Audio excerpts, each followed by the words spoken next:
and then everything emanates from there. And if you understand that, they certainly understand it, because you can't travel faster than the speed of light without understanding transdimensionality and the primacy of consciousness and mind. And these civilizations that are, some of them literally are millions of years more developed than human civilization is on Earth today, certainly understand all the Vedas and the cities, S-I-D-D-H-I-S, the development of different powers and gifts that are described in the Vedas. These civilizations understand that and have it at a level where it's been developed even technologically, whether it's levitation, dematerialization, bilocation, trilocation, remote viewing, precognition, looking into the future, looking into the past, traveling faster than the speed of light. All of these things, and this is one of the reasons why the whole paradigm of contact has to get out of the linear mindset of radio signals and this sort of thing, to an understanding of what kind of civilization and what kind of contact will we have as a consequence of contact with civilizations that are traveling faster than the speed of light. Because if you are moving beyond light speed, both for communication and for traveling of your spacecraft and your people, you're not doing that in staying in a solid materialized form. You're developed electronics where the craft and everyone on it literally go through a resonant field shift and pop into another dimension and travel in that form. And when we're out in the desert or we're up on the mountain, we're getting ready to go to Joshua Tree National Park again, although that event is sort of fully subscribed right now. But we'll be doing this again. We're planning to have a week in Florida. We hope this winter. You can sign up for our mailing list at CSETI.org to find out where these next expeditions will be. We may be doing something again in Southern California this winter.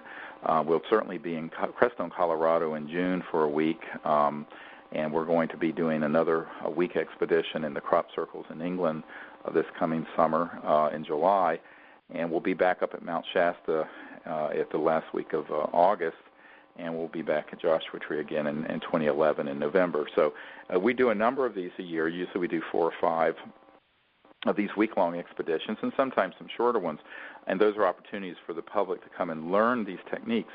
But what I want to emphasize is that they're not difficult to learn, and once you understand the principle of consciousness and why transdimensional technologies are interfacing with thought and consciousness, then a lot of this very strange, people would call just sort of weird phenomena begins to make sense, because you're dealing with civilizations that deal with this type of expression as easily as we talk on a cell phone or turn on a light switch. And this only makes sense that if you really stop and think about it, how are you going to travel amongst star systems and amongst galaxies that at the speed of light you can never get there? You'd be dead before you could get there. It's too far a distance. So when you're dealing with these sort of technologies and civilizations that have mastered them, and you're asking for contact, it can happen in amazing ways, and that's what we're finding, and it's escalating. Now, the other thing that has escalated, and this is particularly in the last 12 months, 11 or 12 months, is that we've had a phenomenon, which I'll just say is brief bleed-throughs transdimensionally of ET voices right in the center of the circle or right near us. And this has happened several times. It just happened in England when we were there in England this past summer in July. It happened last November in Orange County when we did a one-day workshop up in near Irvine. And it happened at Joshua Tree, as I mentioned, although at that time it didn't get recorded. But we do have a couple of these, and unfortunately, again, these are very brief recordings. But if you can do those for us, Charlie, a couple of these voices may be interesting for people to hear. The first one is from the Orange County event, and I have two clips here. The first one is a short. It's only about 30 seconds long. It'll give you a context of where this took place and how it took place.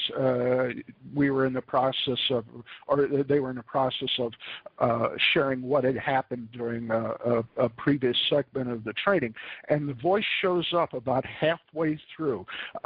It's difficult to get an idea of what's going on because it was recorded with a stereo recorder, and it happens very briefly in the left channel. You can hear it in stereo, but you won't hear it in stereo here. So here's the context, and then I'm going immediately afterwards. I'll play the voice itself being looped. So here's the context clip. Okay.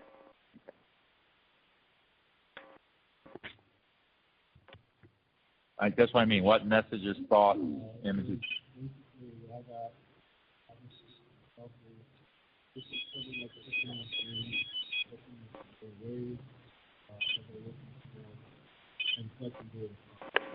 Okay.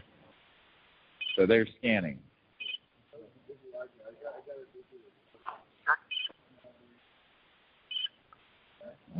You want to just hear a voice? Yeah. No. It was like a boom. Oh. Okay, so that's the context clip. Now, if you were paying attention, you heard this very clear, very quick little sound, so almost like someone saying, check. Here's the loop. I want to say that what we heard, and this is more anomalous, everyone sitting near me, it happened right in front of me and Linda and Jan, Dr. Bravo, we heard at least four distinct syllables.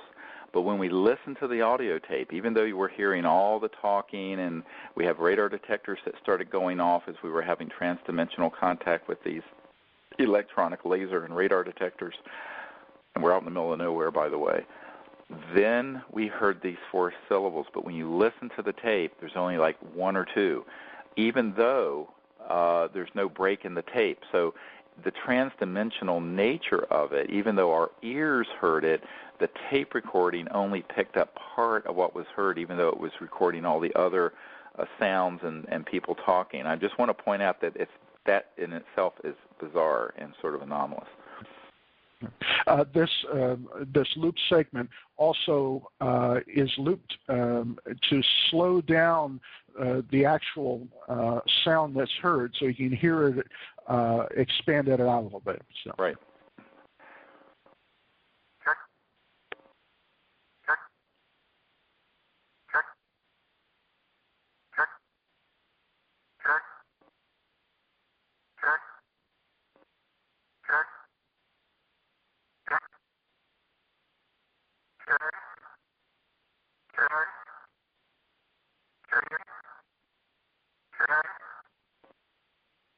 And of course, you're hearing on that last clip, you're hearing a little bit of the digital processing that takes place when you slow it down. Right. Yeah, and so what was interesting is that a few days later, we went from Orange County up to Joshua Tree National Park, where we had this picture of this amazing image of the picture of this ET hovering outside the circle. But also during that week, we were one morning, I was upstairs meditating in my room, and I was in this deep meditative state when I was contacted by an ET that said something quite bizarre. He just said, the Joshua trees transmit star energy. Just very matter-of-factly like that. And it was clear as a bell. The Joshua trees transmit star energy. It was absolutely clear.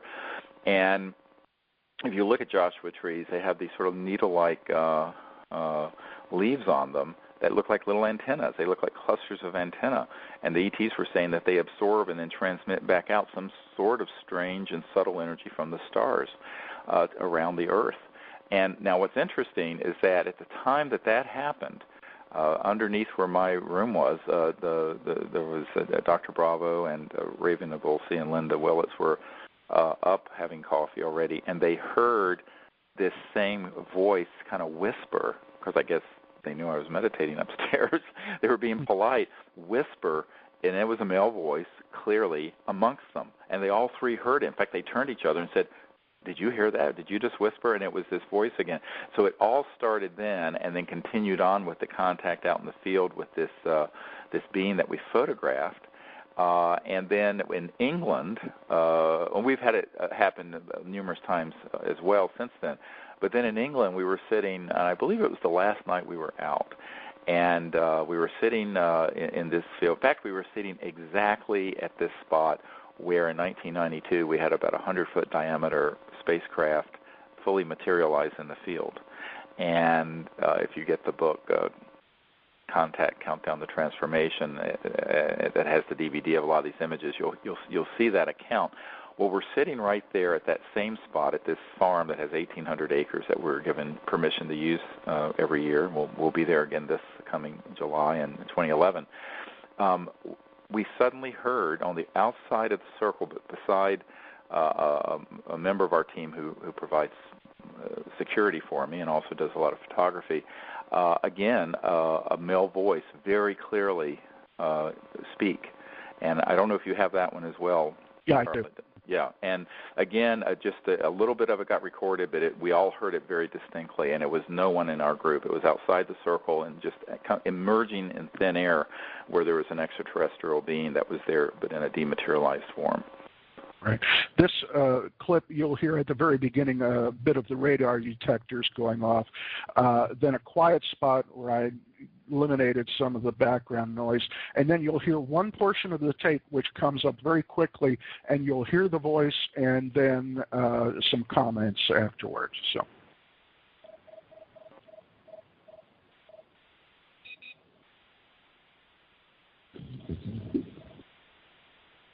There's one.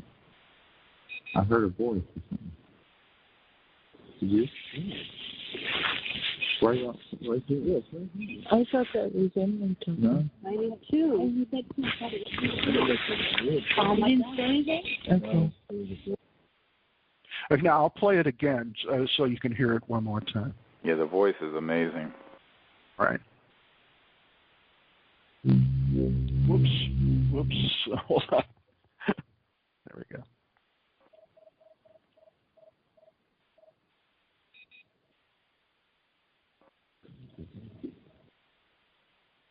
There's one. I heard a voice or something. Did you? Right up. It was an interesting sound, certainly. Did you isolate it? Yeah. Mm-hmm. Yeah. Oh, you mean just the voice itself? Yes. No, I did, but I couldn't find a clip for the show, so. Okay, that's fine. Well, yeah. It's interesting because when you listen to it, it almost sounds like au revoir. It almost sounds like goodbye in French. Right. And we had just come from France where we had an expedition. Now, I can't say that's what this was saying. Right. But it's very strange. And again, so much of this is a bit mind blowing because we're sitting there, and as you heard, the detectors, we have these radar and laser detectors, and they were going off. We're in the middle of this 1,800 acre farm out in the middle of nowhere, where there's no source of anything that would make them go off, and then this voice just standing no more than a foot or two outside our circle makes these just a couple of syllables that, of course, yes, you heard from the conversation. Many of us heard, and I knew immediately what it was. Of course, someone thought it was actually this member of our team who, where it happened most closely, was actually speaking, and he wasn't. I know what his voice sounds like. He was completely silent. So, these are the things that are continuing to happen, and we just wanted to give you a sample of the sort of tones and contact events that go along with this structured spacecraft and the objects that we're filming and the other kinds of experiences in consciousness because, again, it runs the gamut from thought and consciousness to fully materialized craft to anomalous tones that are omnidimensional and omnidirectional to lights that appear. Now, one of the things I do want to mention also, in Orange County, right around the time that we heard that voice right in front of us, there was a brilliant white light that burst into the center of the circle on one side of the circle, and then a few seconds later burst on the other side. And this was